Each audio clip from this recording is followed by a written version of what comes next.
If you ever watched a sporting event, you might have heard a phrase.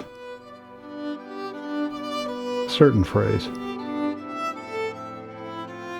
A phrase that originated in American boxing over 100 years ago and has now permeated into the rest of the U.S. sports industry.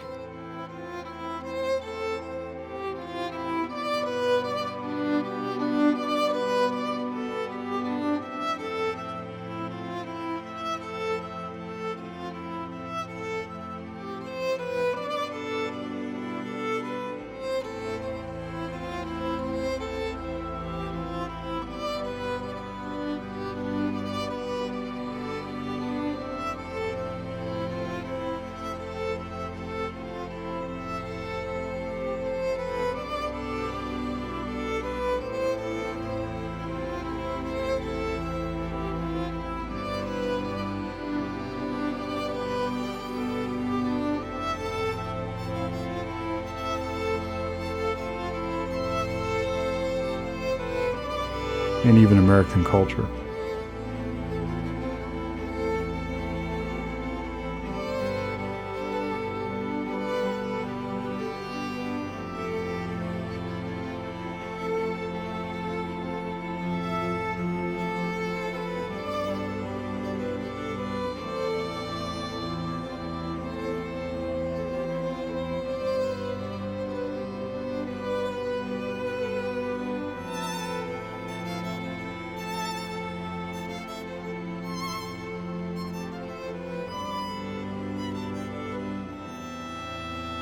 So, have you ever heard the term, the Great White Hope? In 1910, Jack Johnson won the heavyweight championship of the world. He was the first black man to win the biggest prize in sports. Shocked by his win, white promoters looked for a new contender to fight Johnson and get the belt back. This contender was former heavyweight champion of the world, Jim Jeffries. Jeffries was then bestowed the title of the Great White Hope, a term that has stayed in the American lexicon ever since. The bout was dubbed the fight of the century, and the result, the Johnson win, caused race riots across the country and the first to be connected to a sporting event. In the decades that followed, American sports underwent a change. 3 major sporting leagues were formed. One became more popular, and money pouring into the industry exploded. Like the great rap song once said, "More money, more problems." Sports in America might be the best example of this, because following the fight, hiding racism became their best kept secret.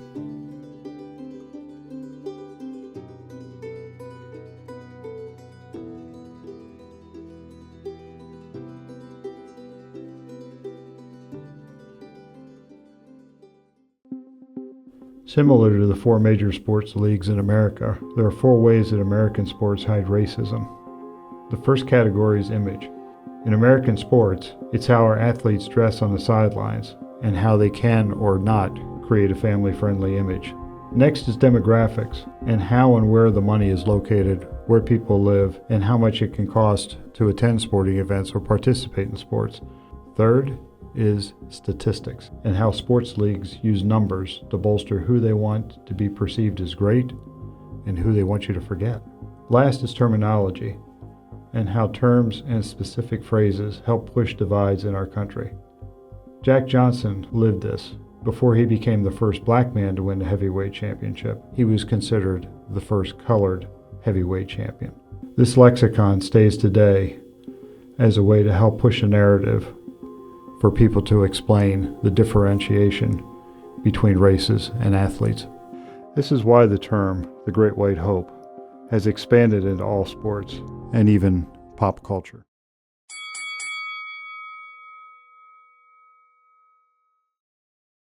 On November 19, 2004, the NBA teams of the Detroit Pistons and their fierce rivals, the Indiana Pacers, played a professional basketball game in Detroit at the Palace, the home court of the Pistons.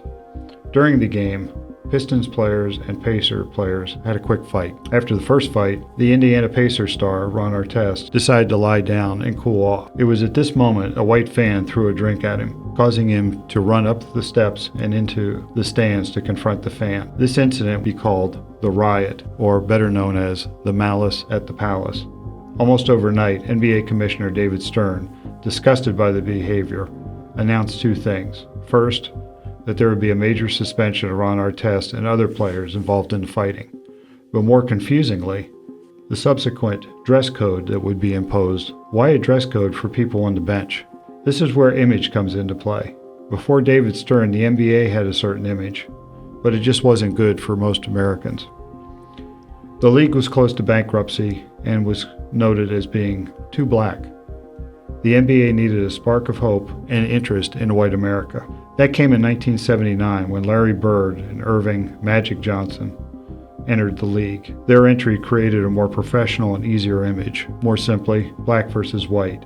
This image continued during the dominance of Michael Jordan and the Bulls in the 1990s, and then in 1996, the NBA draft, where the Philadelphia 76ers selected a point guard out of Georgetown with their first overall pick. His name, Allen Iverson. Allen Iverson was called a coach killer, a me-first player, and most notably, a thug. He was the first major superstar at the time to have multiple tattoos and would enter the arenas wearing streetwear, not suits and ties. He was the bridge of basketball to the growing culture of hip-hop. Rappers loved him. People wanted to dress like him, and many did while sitting on the bench. Here's an example of the late Kobe Bryant wearing an Eagles jersey. David Stern, a relic of the 1970s, looked for an excuse to curb this image, or to turn it back to the family-friendly images of the 1980s. The Malice at the Palace looked like the perfect opportunity, so a dress code was born. The dress code at the time was called racist by the players, and actually targeted the black players more and more. But simply, it was a dress code to control Allen Iverson. The reason why? The NBA wanted to make sure that fans who looked like the one who threw the drink at Ron Artest could still feel safe at the game. They didn't have to worry about thugs on the bench jumping into the stands, because now they look like gentlemen. This is how the NBA still operates in a sense. Players who act out of line of the family-friendly image are given suspensions immediately and loss of income. A recent example is Ja Morant of the Memphis Grizzlies, who was suspended for pointing a gun in an Instagram post nowhere near a basketball court. All of this action is simply trying to control the image of the players in the eyes of many Americans, and also making sure that the flow of dollars into the NBA's pocket continues.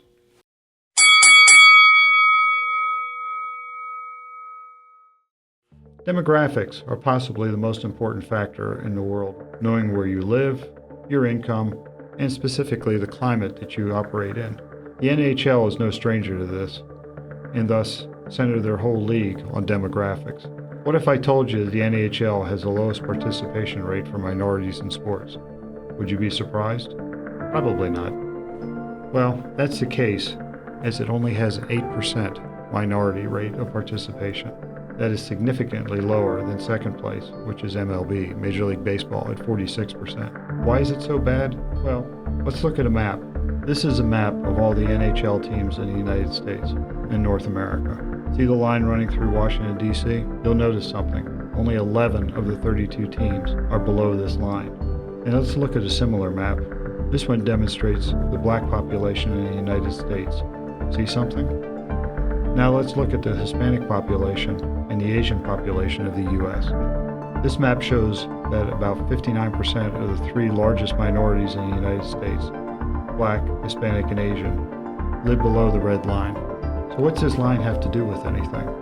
Well, it's pretty simple actually. The line, or what we'll call the capital divide, uniquely shows the divide of snow and ice when it comes to the winter months. The one thing that makes hockey, hockey.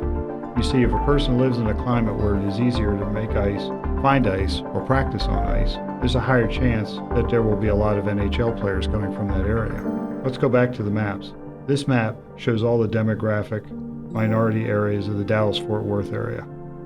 This is a metroplex that is home to 6.65 million people, or 2% of the entire U.S. population. Each of the major four demographics are shown in different colors. The darker the color, the more concentrated the demographic. Blue is white, red is Asian, green is black, and yellow Hispanic. You can see most of the minorities in DFW are located in South Dallas, South Fort Worth, and right after Arlington. Now let's locate the ice rinks, which will be represented by a red dot. See where the majority of the red dots fall? Located within white-dominated neighborhoods in North Dallas, North Fort Worth, and other areas. This is just a fraction of the problem when you think about it. The more you look for these arenas and rinks, the more you'll see that they're located in white areas, and these neighborhoods are the epicenters for discrimination.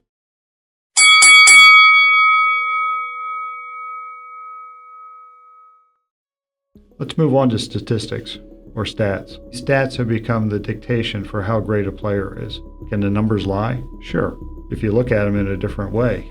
Before 1947, Major League Baseball was segregated. The Major League Baseball, or MLB, was a white league.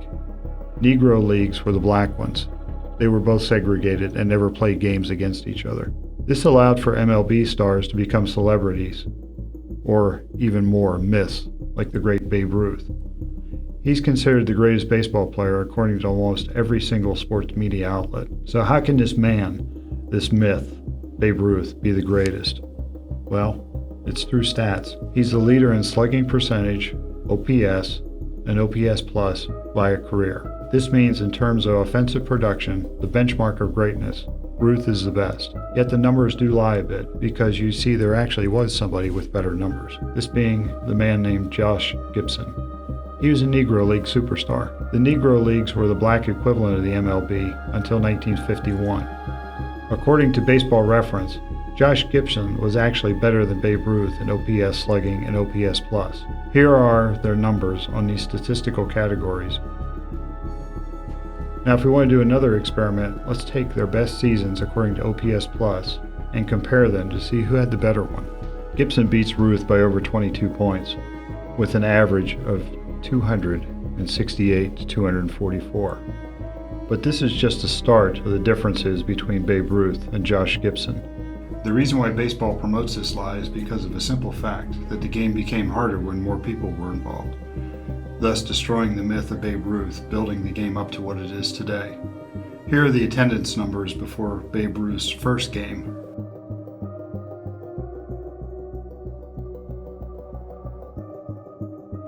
And the attendance numbers after his first game.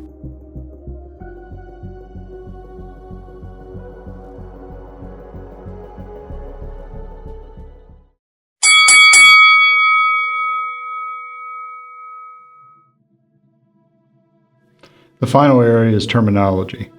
Football, unlike the other three major sports, is the most distinct in the terms and references it uses to describe all aspects of the game. There are 11 men on the field on both sides of the ball. Each player has a specific position and must play a certain way. The quarterback is the leader of the offense and the only person on both sides of the ball who touches it every single play. The NFL separated white and black quarterbacks before 1984 by simply calling them quarterbacks or black quarterbacks.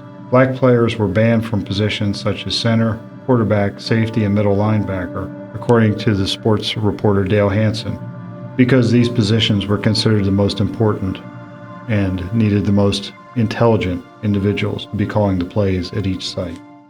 I said, how is it possible that the most important player on the field is the quarterback? That quarterback is always a white guy. And he goes, well, that's not our fault because we take them out of college. And the colleges weren't playing the black quarterback. Two major quarterbacks, black, rose in the 1980s, Warren Moon and Doug Williams. Williams became the first black quarterback to win a Super Bowl.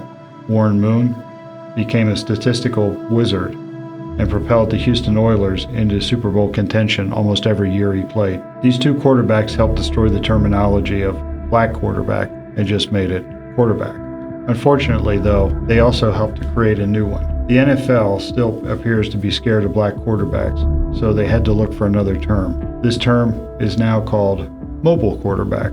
This is because of racial stereotypes. Black quarterbacks were considered faster and better runners.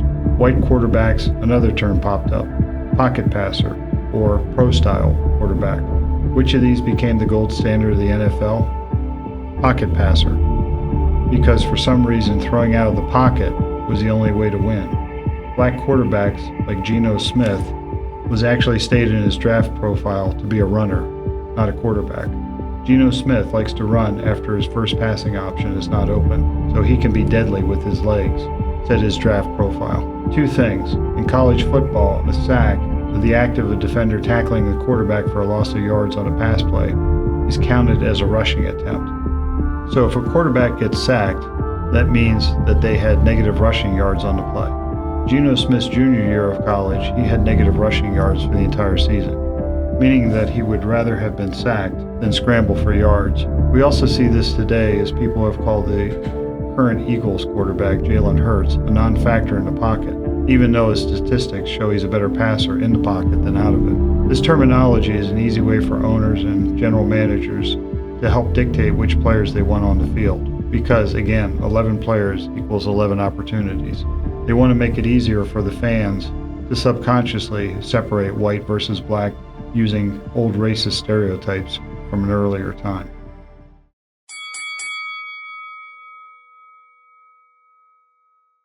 Now looking at all four ways, where does this lead? It leads to one thing: economics.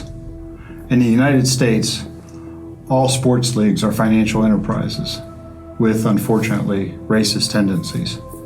On your screen is an interview with Donald Sterling, former owner of the Los Angeles Clippers, a man who is banned for life for making racist comments about his black players and Magic Johnson. Right now, the total percentage of minority owners in the four major sports is 8%, all shown on your screen. This means that much of the sports world has become a rich white man's club.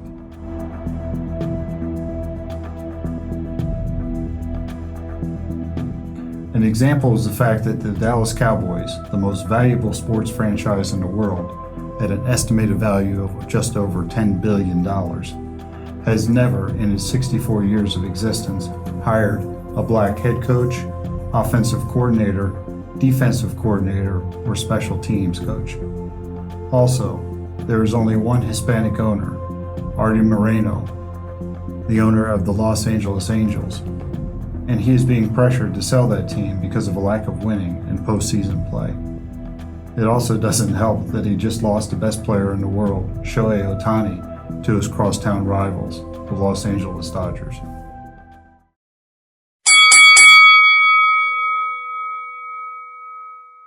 So how do we fix this? The easy answer would be to have more minority representation in ownership and in the executive suites. That is not as easy as it sounds, for if it were, it would be done by now. Let's dive into each sport, starting with hockey. The NHL could create community outreach programs and help fund new hockey rinks in minority and low-income communities.